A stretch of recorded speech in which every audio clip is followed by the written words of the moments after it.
कृतार्थदेववन्दनं दिनेशवंशनन्दनं सुशोभिभालचन्दनं नमामि राममीश्वरम्।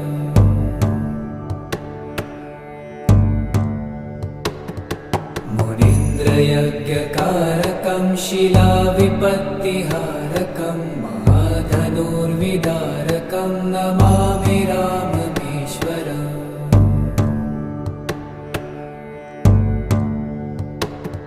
स्वतातवाक्यकारिणं तपोवने विहारिणं करे सुचापधारिणं नमामि राममीश्वरम्।